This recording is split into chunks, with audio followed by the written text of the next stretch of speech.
আপুরা ভাইয়েরা সবাই কেমন আছেন? আশা করি সবাই ভালো আছেন। আজকে একটা মজার নাস্তা নিয়ে আপনাদের সামনে হাজির হয়েছি।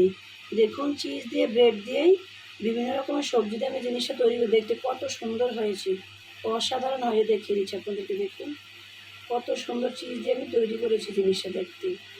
এই জিনিসটা তৈরি করতে কী কী লাগছে চলুন দেখে নেওয়া যাক। মজার এই নাস্তাটি তৈরি করতে কী কী লাগছে এই যে দেখুন, এখানে নিয়ে নিয়েছি ব্রেড। এখানে আমি 10 পিস ব্রেড নিয়েছি। এই ব্রেডটা দিয়ে আজকের মজার নাস্তাটা তৈরি করব। প্রথমে ব্রেডগুলোকে নিয়ে নিলাম, তারপরে নিয়ে নিয়েছি এখানে চিজ। এখানে আমি 10টা ব্রেডের জন্য 5 টুকরো করে চিজটাকে এরকম করে কেটে কেটে নিয়ে নিয়েছি। তারপরে এর সাথে নিয়ে নিয়েছি এখানে এই যে এখানে অনেক কিছু কেটে নিয়েছি যেগুলো সহজেই সিদ্ধ হয়ে যায় তাড়াতাড়ি করে। যেমন এখানে দেখুন কত মিহি করে আমি আলু কুচি করে নিয়েছি, এবং গাজরটাকে কি মিহি মিহি করে কুচি করে নিয়েছি। এখানে নিয়েছি মিহি করে পেঁয়াজ কুচি করে নিয়েছি, ধনেপাতা কুচি এবং টমেটোকে ছোটো ছোটো পিস করে কিউব করে কেটে নিয়েছি আমি, দেখুন এরকম পাতলা করে। তার সাথে নিয়ে নিয়েছি কাঁচামরিচ নিয়েছি। এখন চলে যাব তৈরিতেই। তার সাথে এখানে নিয়ে নিয়েছি চিলি ফ্লেক্স। সবগুলোকে আমি একসাথে নিয়ে নিয়েছি। এখন চলে যাব তৈরিতে। এই চুলা একটি প্যান বসিয়ে দিয়ে 1 চামচ পরিমাণ তেল দিয়ে এটাকে একটু হালকা করে ব্রাশ করে নিয়ে নিয়েছি। এই তেল দিয়ে প্যানটাকে গরম করে চুলা আগে থেকে দিয়ে ভালোভাবে ব্রাশ করে নিয়ে নিয়েছি। এই যে দেখুন তেল দিয়ে দিচ্ছি। এখন এর পাশে আমি 2টা ব্রেডকে একটু হালকা করে প্রথমে ভেজে নিব। এপাশ ওপাশ করে ব্রেডটাকে একটু ভেজে নেব। এই যে দেখুন এটা এক পাশটা হয়ে গেছে, এখন আরেক পাশটা হওয়ার জন্য উল্টিয়ে দিব আমি।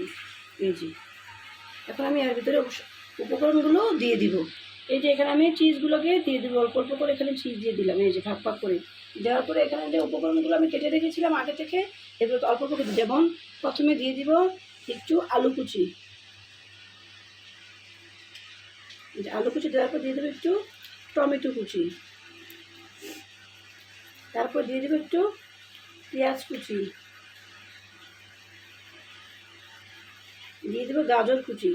সবগুলোকে মিহি মিহি করে আমি কুচি করে নিয়ে নিয়েছি।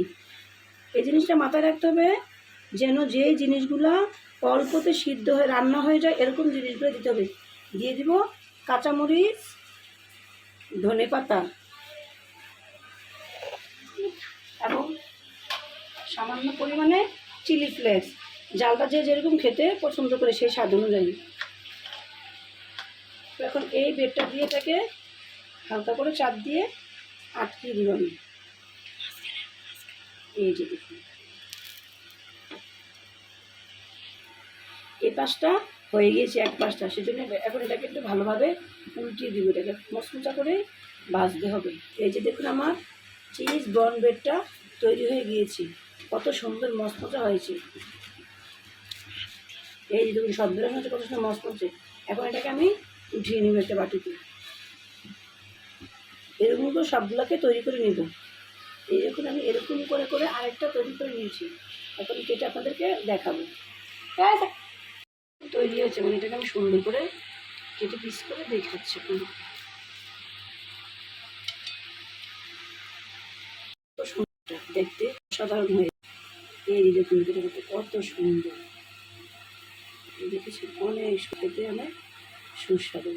বাচ্চাদেরকে টিফিনে এবং অতিথি আপ্যায়নে এই জিনিসটা আপনারা অবশ্যই বাসায় তৈরি করে নিতে পারেন। খেতে অনেক সুস্বাদু, অল্প সময়ে তৈরি করা যায় এই জিনিসটা।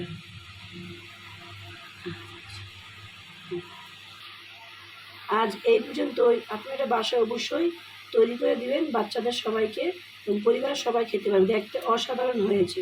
আল্লাহ হাফেজ।